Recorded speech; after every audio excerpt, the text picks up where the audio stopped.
Cricket പരിശീലനത്തിലെത്തിയ പെൺകുട്ടികളെ പീഡിപ്പിച്ച coach മനുവിൻ്റെ ചെയ്തികൾ മാതൃഭൂമി ന്യൂസാണ് പുറത്തു കൊണ്ടുവന്നത്. ആ വാർത്താ പരമ്പരയിൽ ബാലാവകാശ കമ്മീഷന്റെ ഇടപെടൽ. കോച്ച് മനുവിനെതിരെ ബാലാവകാശ കമ്മീഷൻ കേസെടുത്തു. അധികാരികളുടെ സംരക്ഷണ കോട്ടയുണ്ടെന്നും ഒരിക്കലും പിടിക്കപ്പെടില്ലെന്നുമുള്ള ധിക്കാരത്തിൽ പെൺകുട്ടികളെ ചൂഷണം ചെയ്ത നരാധമന് കുരുക്കുമുറുകുകയാണ്. മാതൃഭൂമി ന്യൂസ് വാർത്തകൾക്ക് പിന്നാലെ സംസ്ഥാന ബാലാവകാശ കമ്മീഷൻ കോച്ച് മനുവിന്റെ കേസിൽ കർശന നടപടികളുമായി മുന്നോട്ട്.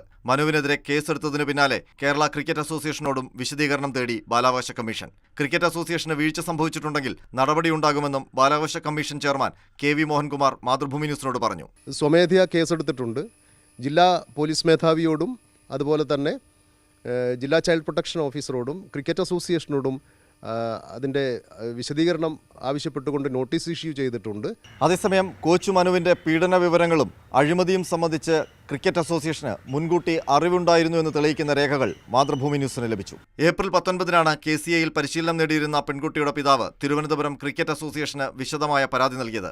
അതിൽ കോച്ച് മനുവെന്ന ഭീകരന്റെ ചെയ്തികൾ അക്കമിട്ട് നിരത്തിയിരുന്നു. മനു കുട്ടികളെ ചൂഷണം ചെയ്യുന്നത്, രക്ഷിതാക്കളിൽ നിന്ന് അനധികൃത പണപ്പിരിവ് നടത്തുന്നത്, അർഹതപ്പെട്ട കുട്ടികളെ അജ്ഞാത കാരണത്താൽ അവഗണിക്കുന്നതടക്കം പരാതിയിൽ പറഞ്ഞിരുന്നു. എന്നാൽ ഈ പരാതി നിലനിൽക്കുമ്പോൾ തന്നെയാണ് പിങ്ക് ടൂർണമെന്റിൽ ടീമിന്റെ കോച്ചായി മനുവിനെ തന്നെ നിയോഗിച്ചത്. ഈ വിവരത്തിന്റെ രേഖ മാതൃഭൂമി ന്യൂസിന് ലഭിച്ചു. 2018-ൽ മനുവിനെതിരെ ഉയർന്ന പീഡന പരാതിയിൽ നടപടിയുണ്ടാകാത്തതിൽ അസോസിയേഷൻ ഭാരവാഹികൾക്കെതിരെ അപെക്സ് കൗൺസിലിൽ വിമർശനമുയർന്നതിന്റെ രേഖയും മാതൃഭൂമി ന്യൂസിന് ലഭിച്ചു.